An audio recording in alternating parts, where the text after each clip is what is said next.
We want answers. And we want there to be an audience in which we can have a back and forth with God. Well, of course, we know, biblically speaking, that the answers are in the Scripture. Our communication with God is prayer. We pray through Jesus Christ to the Father. God speaks to us through the Bible. Through the Scriptures we know what to do, what not to do, how to live.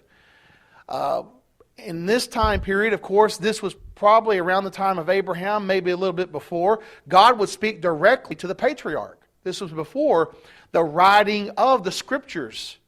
And if Job wrote the book of Job, it would have been the very first Scripture that was written by the inspiration of the Holy Spirit. So we have here a direct communication from God in the sense of God manifests Himself. Look at Job 38 and verse 1. Then the Lord answered Job out of a whirlwind. Now, some translations say a storm. Does anyone have a translation that says a storm? A whirlwind. And I'm imagining in my mind's eye something like a tornado. Something like an impressive funnel cloud, we will call it. God is manifesting Himself in a way that can be seen, heard, and felt. That is called a theophany. God making Himself known. He's invisible to us. We cannot detect Him with our senses, but in the times past, He would make Himself known to our senses, or to their senses, as it were. And here's what He's doing. He's appearing to God and appearing to Job in this whirlwind, and that was to impress upon Job His power. You know, we've seen the pictures. How many here have actually seen a tornado? We have a few that have seen them with your naked eyes. You've seen them. I've never seen one myself. I'd like to see one from a safe distance. I've always been intrigued by weather and stormy weather. I like to go and watch the lightning. I like to see the storms come in. I'm always intrigued by that. I've never seen a tornado with my own eyes. Of course, I've seen footage of it on television and on the computer. But just imagine that funnel cloud, that whirlwind there, and God speaking from it. And Job is suffering already. Here we have the God who is the God of love, who is the God of compassion, who is not going to take it easy on Job. Because He wants to impress upon Job, I can take care of you because I can take care of nature. I created everything. And He never, in chapters 38 through 41, there is never an explanation to Job as to why he's suffering. None. God is not under any obligation to explain to us His ways. We're the creature. He's the creator. He is the one who made all things. And that's what He's going to impress upon Job. Look at verse 1 or verse 2 of Job chapter 38. Who is this who darkens counsel by words without knowledge? Now prepare yourself like a man, and I will question you, and you shall answer me. God is speaking to Job and says, you're darkening counsel by words without knowledge. Words that have no knowledge to that. And when I read that verse, I'm reminded of our modern day philosophy, our modern day society that looks for answers in the experts. You have a talk show and they're going to have, this expert's going to tell you how to raise your children, or this expert's going to tell you this. And I'm thinking, God is looking down upon us, and I can just hear Job 38 verse 2. Who is this who darkens counsel by words without knowledge? A bunch of people who will not acknowledge Him or His word are going to be the experts and tell everyone else how they should live. And so this is what you have. He says, these people are darkening counsel by words without knowledge. You don't know what you're talking about, God is saying to them. He says, now you prepare yourself like a man. I will question you, and you shall answer me. This is what God is saying to Job. Job, you wanted to talk to me? I want to ask you some questions, and you're going to answer me. You prepare yourself like a man. Then in verse 4, where were you when I laid the foundation of the earth? Tell me if you have understanding. Who determines its measurements? Surely you know. Or who stretched the line upon it? To what were its foundations fastened? Or who laid its cornerstone? When the morning stars sang together and all the sons of God shouted for joy? There's just going to be a series of questions about creation and the natural world. And a lot of these questions, we today in the 21st century barely have any answers to. Where were you, Job, when I created everything? Where were you? Were you there counseling me? Were you there giving me advice when I created everything? That's what God is saying. When I laid the foundations of the world. Notice it says foundations there in verse 4 and foundations there in verse 6. That is a scientifically accurate depiction of our world. We know that our crust is made up of layers, foundations. There are several layers. You go from the top into the interior of the earth, there's various layers. And in geology, that's just something that we have realized just relatively recently. So foundations of the earth is an accurate way of describing the interior of our planet. Where were you when I put all this together, he says? Who determined its measurements? The measurements of the earth. The Earth's measurements around the equator is about 24,901 miles. So close to 25,000 miles in the circumference of the Earth at the equator. And so that measurement for the Earth is just right for life to exist on Earth. The composition of the Earth, as he talks about the foundations of the Earth, how he composed the Earth with its core and the foundations is just right for there to be life on Earth. So in Job chapter 38, when he's talking about these things, we see and we learn as we observe nature and study nature that these things show that there had to be a creator, there had to be a designer to put all this together. That we're not here by chance, we're not here as natural products of some sort of natural thing that happened without any kind of direction or design. We are products of a creator. And so in Job chapter 38, he says, I laid the foundations of the world. Who determined its measurements? Of course, God did. Verse 6 of Job chapter 38. To what were its foundations fastened, and who laid its cornerstone? Of course, God did that. Verse 7, when the morning stars sang together, and all the sons of God shouted for joy. Verse 7 there is a very interesting verse. When you take the sons of God and compare it to Job chapter 1, the sons of God who appear before God and Satan came in among them, I believe this is referring to the angelic host, the spiritual beings that are known as angels. They're called the morning stars. They sang together, and all the sons of God shouted for joy.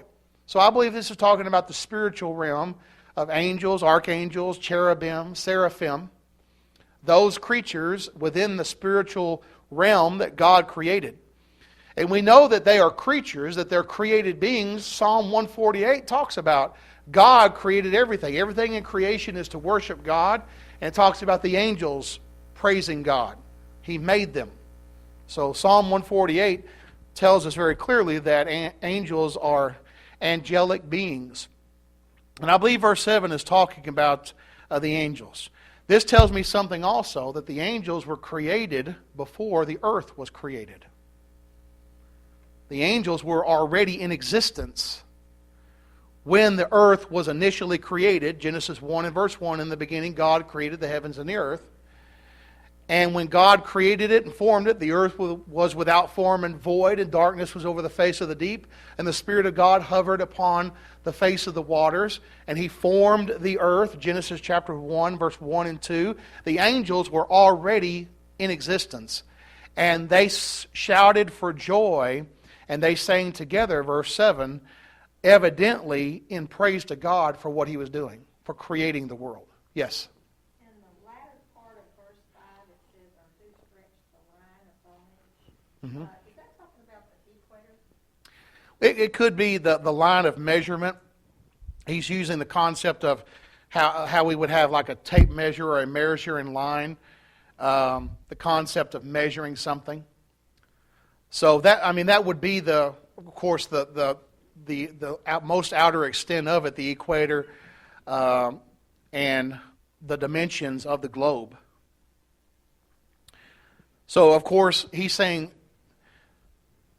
and all of this, verses 4 through 7, where were you when I did all this, Job? The point is, Job, you're a creature. I created the world. I made it. And I can take care of it. Verses 8 through 11, he goes on further to talk about the earth and the natural world. Or who shut in the sea with doors when it burst forth and issued from the womb?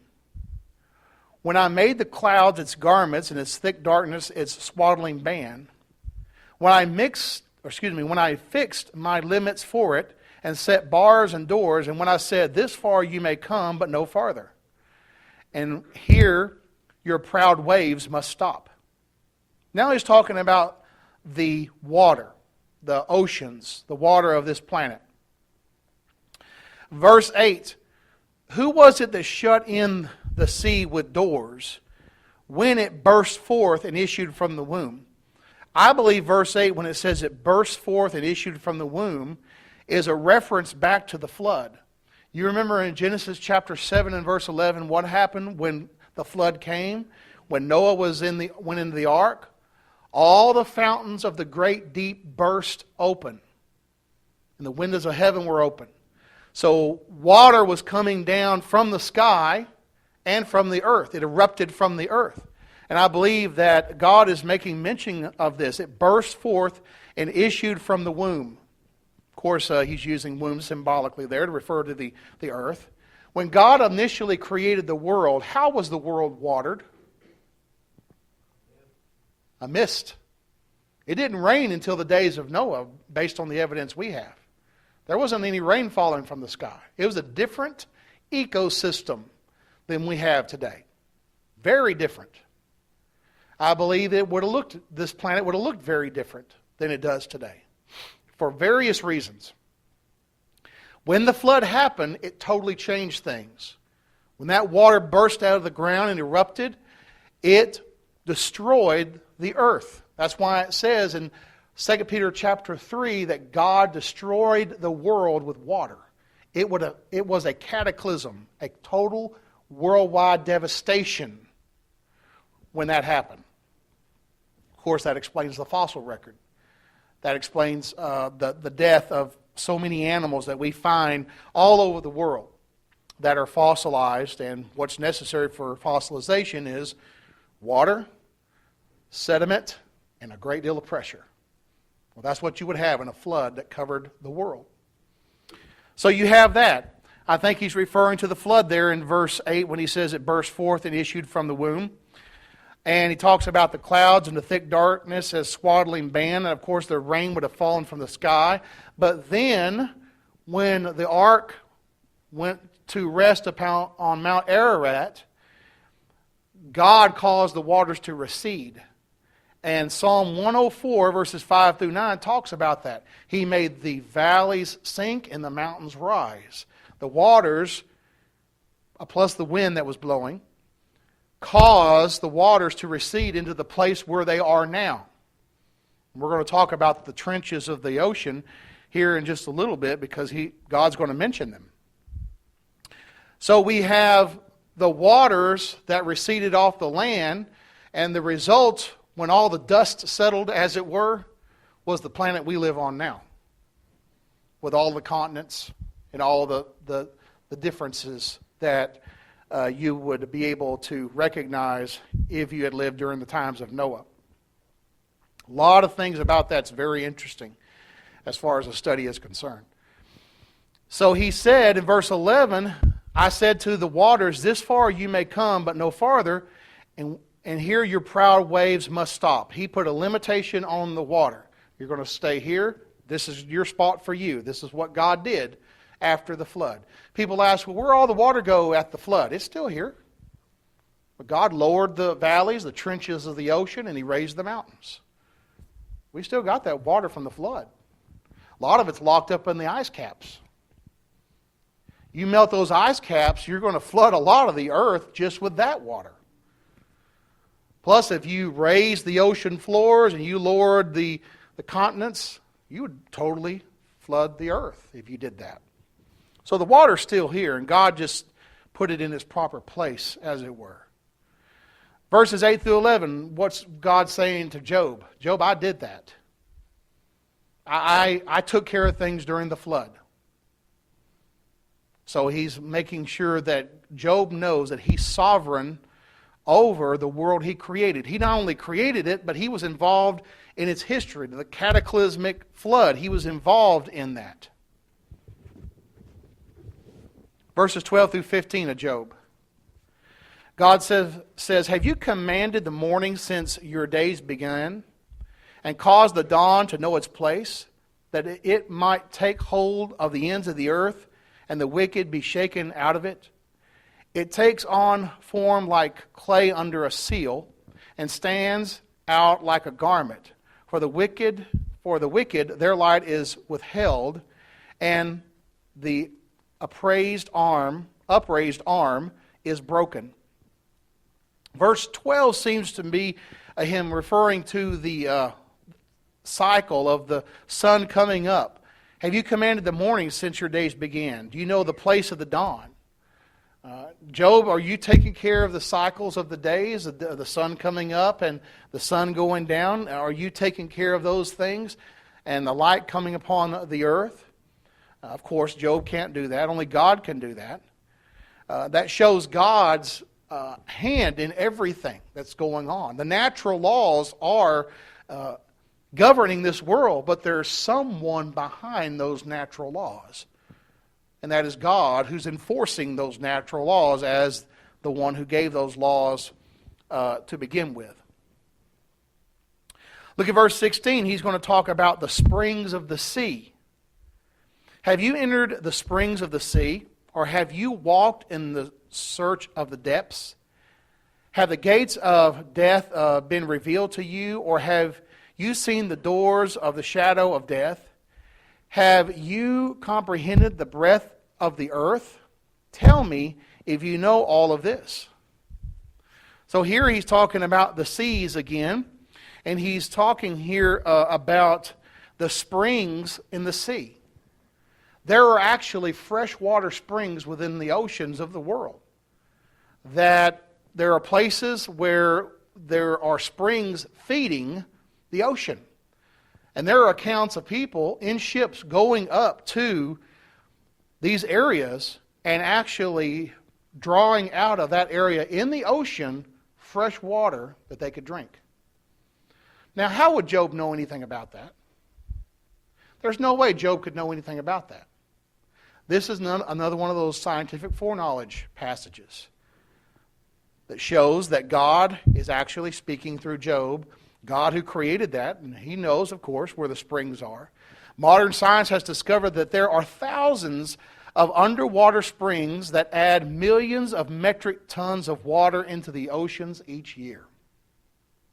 Of course, with marine studies, we can document all of those things.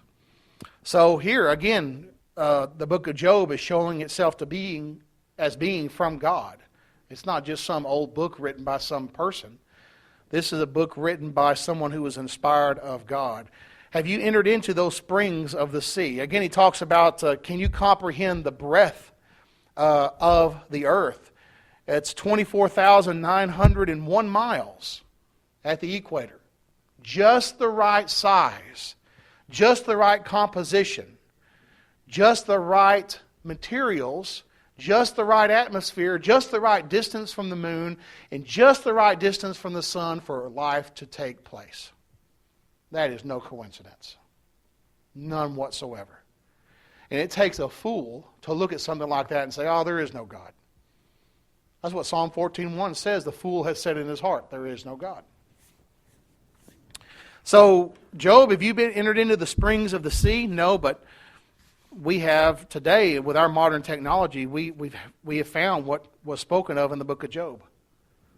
Any questions or comments before we go any further?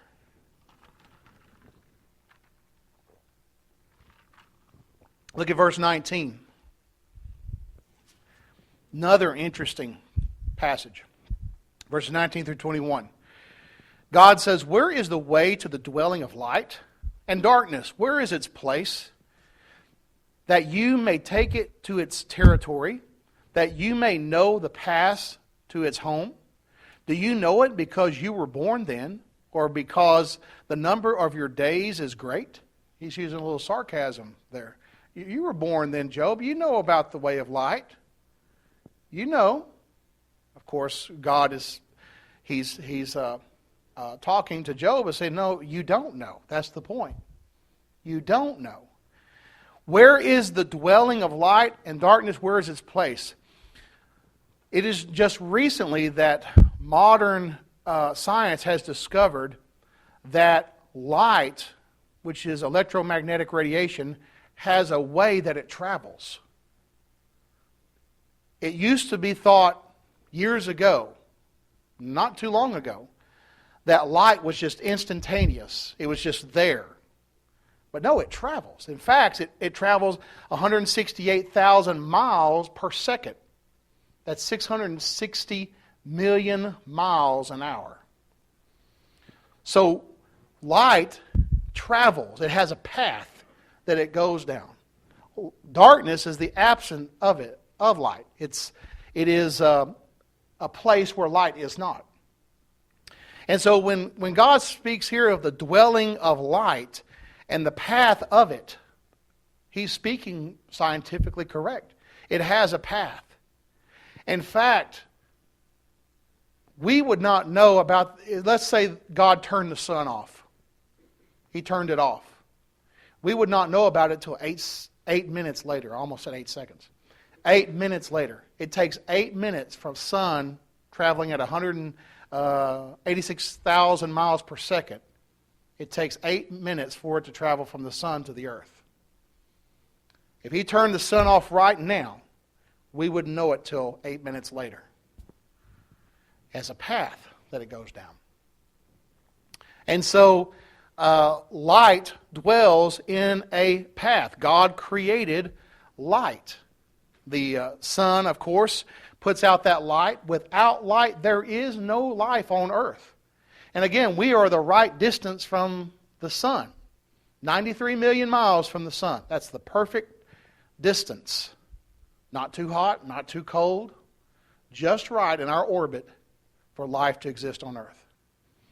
That is not a coincidence. Look at verse 22 and 24. 22 through 24. God says to Job, "Have you entered the treasury of snow? Or have you seen the treasury of hell, which I have reserved for the time of trouble, for the day of battle and war? By what way is light diffused, or the east wind scattered over the earth?" Talking about the seasonal changes. Have you entered into the treasury of the snow? It is, again, a scientific fact that's just recently been discovered that snow, when it falls on the ground and stays on the ground for a while, is very beneficial to soil. It's very beneficial. It makes the soil enriched. Sometimes in places where there's a lot of snowfall, the soil is very enriched. And when the spring comes and the summer comes, it's very good for planting a garden or planting crops.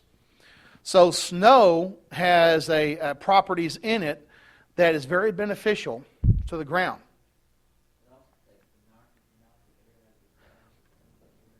That's a good point. It takes the nitrogen out of the air as it falls.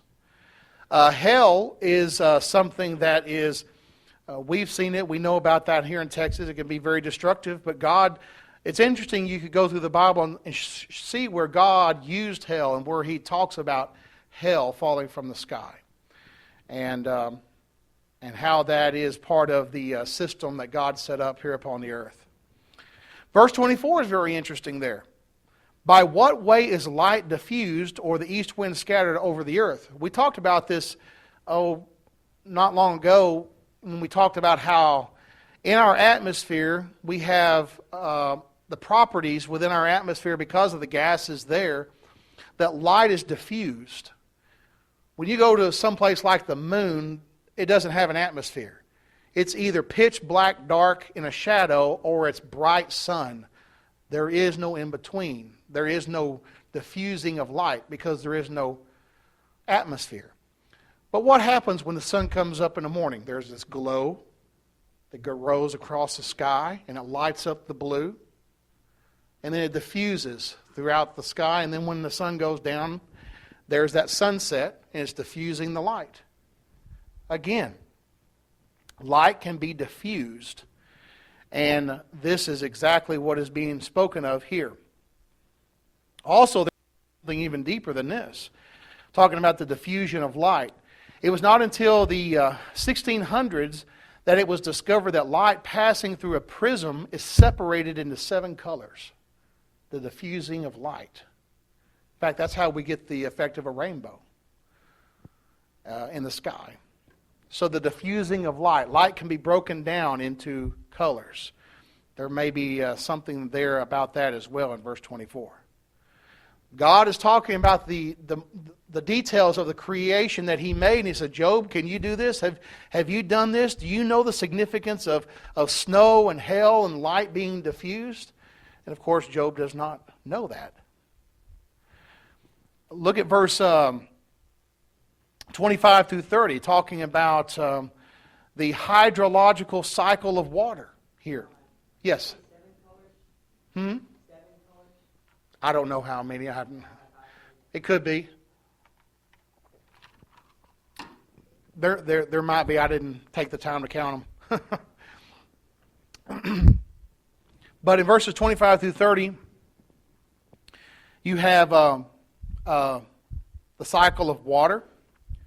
Who has divided a channel for the overflowing water, or the path for the thunderbolt, to cause it to rain on a land where there is no one, a wilderness in which there is no man, to satisfy the desolate waste, and cause to spring forth the growth of tender grass?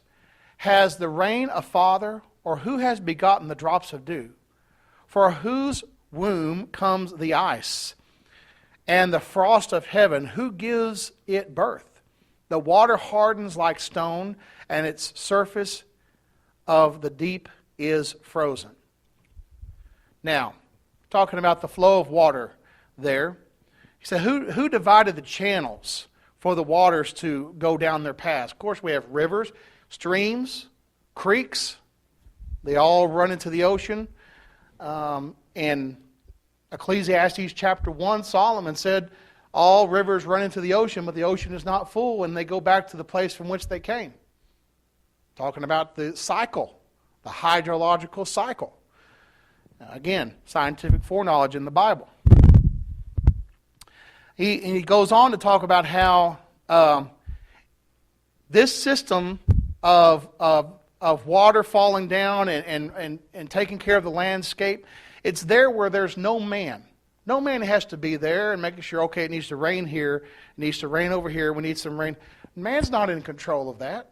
That's what he's saying. It happens where there is no man. Life goes on. There doesn't have to be a man there for it to happen. And in fact, you know, if you ever gone to a ghost town, you go up into Colorado and you go up into the Rocky Mountains, you can find ghost towns. Nature just engulfs it. Trees will grow up over it. You don't have to have a man there for nature to go on. And that's what he's saying there. There's no man there, and the tender grass grows. Who has fathered the grass? The rain, verse 28. Who begotten the drops of dew or the ice? Man's not there manufacturing that stuff in some factory. That's part of nature. Here's the interesting thing about water, verse 30. Water hardens like stone, and the surface of the deep is frozen. Water is the only liquid that freezes from the top downward. Think about it if it didn't. Fish in oceans, or fish in certain oceans where it's below zero, fish in lakes and streams, if it froze solid all the way down, they'd all die. But water freezes on top and then freezes from that point down. It becomes hard like stone. So water has that property to which even when there is frozen places, it's not freezing from the bottom up, plus the ice floats. I mean, think about how devastating it would be for marine life if ice didn't float. All the marine life would be covered in ice and there would be devastation. That ice layer up on top, a lot of times it shields the fish, makes it a little bit warmer. What do Eskimos use to keep themselves warm? Do they not use igloos?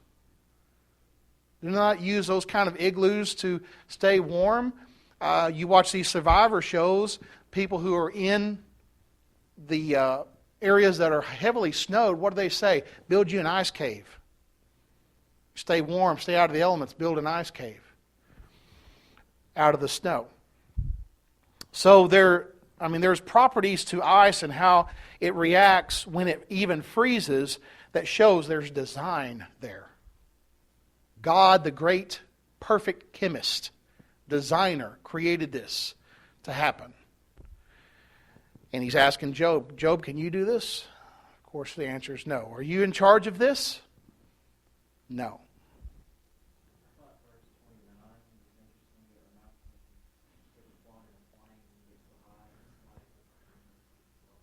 Mm-hmm. Exactly. He's talking about in these verses evaporation, the atmospheric circulation, condensation, the runoff. Ecclesiastes 1 and verse 7 talks about that as well. All of this is part of a cycle. And God, through the natural laws, causes that to happen. It's going to happen whether there's a man there or not. Men don't have to be there for that to happen. It's part of the system that God put into place. Verses 31 through 33, he goes and looks and talks about the stars.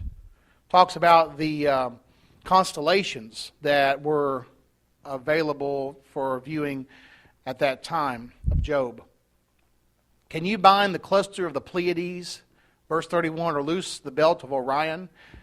Can you bring out Mazzaroth in its season? Or can you guide the great bear with her cubs? That's different constellations. Do you know the ordinances of the heavens? Can you set their dominion over the earth? Are you able to take care of the stars, Job? Of course, in the book of Genesis chapter 1, he made the stars also. That statement just very casually made. God made the cosmos and the stars and the multitude of stars and galaxies that there are. God takes care of them. And I think it's Isaiah where it says that God calls them all by name. All of those multitude of billions of stars in the cosmos, God has a name for each one of them. That just shows how massively knowledgeable our God is. He created them. He named them. He's asking Job, can you take care of these constellations? And by the way, where the solar system is in the galaxy is perfect for life to exist. I've heard from documentaries and such. We are in a good place for there to be life. So our very spot in the galaxy is not by accident where we are. God placed us here. And God takes care of the stars. Of course, the stars have been used for navigation. Some animals use stars for navigation. Those who are migratory animals, they'll use stars. People have used it before there were GPS. They would use the stars to navigate from one place to another on the earth. God created those. Can you bind them, Job? Of course, the answer to that is no, cannot. Verse 34 through 38, he goes on further to talk about the created order. Can you lift up your voice to the clouds that an abundance of water may cover you? Can you send out lightning that they may go and say to you, here we are? Who put wisdom in the mind, or who has given understanding to the heart?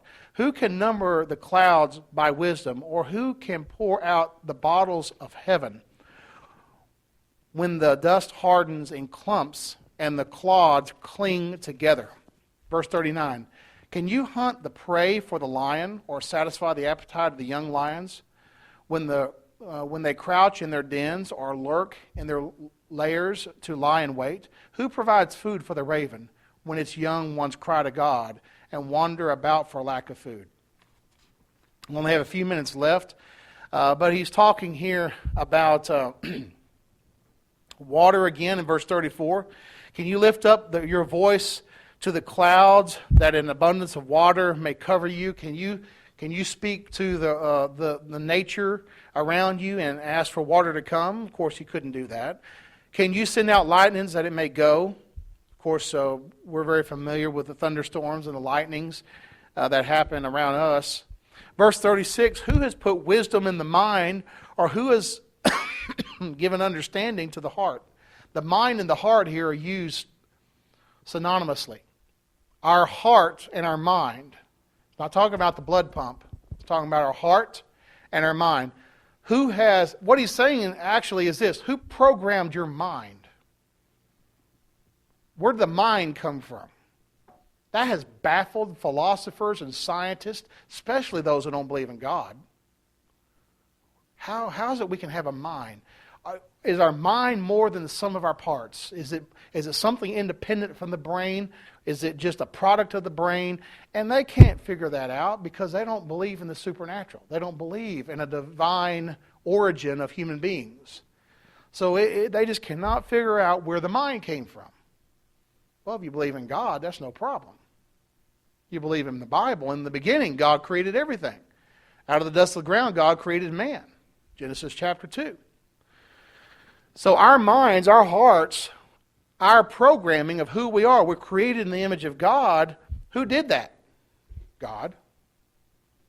Well, we didn't somehow evolve it. God created it. He goes on further to talk about the animals. And he's going to do this more so, talk about certain animals in the other chapters. 39, 40, and 41. He's going to talk about various animals that he takes care of in nature. Can you hunt the prey for the lion and satisfy the appetite of the young lions? Now, he's not talking about something that might be in a zoo or a refuge. He's talking about all of them. Can you take care of all the lions? Can you take care of all these animals that need their prey? Can you do that, Job? They crouch in their dens and they lurk in their lairs to lie in wait. Can you do that? Can you feed the animals? Of course, Job is not able to do that. Then in verse 41, who provides food for the raven? Talking about the birds. Who provides for those birds? Well, you know, spring's coming. The birds are coming out. They're coming out like crazy. At this time of the year, who provides for them when their youngs cry out for food? Well, God. Through the natural laws He created, the cycle of life continues. And God is taking care of all of that. And He's saying to Job, you can't do this. Look at what all I take care of. Look at what I created. Look what I take care of. And the point is, don't you think I can take care of you? Don't you think I've got it under control? See, Job's mind was everything's out of control. And God says, no, it's not. Everything's working as it should.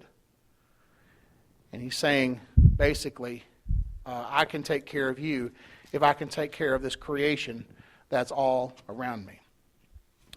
Now, next week is singing, so we're not going to go into chapter 39 next week, but study Job chapter 39 and 40 for the next time we assemble for this class in 2 weeks. But next week is our singing.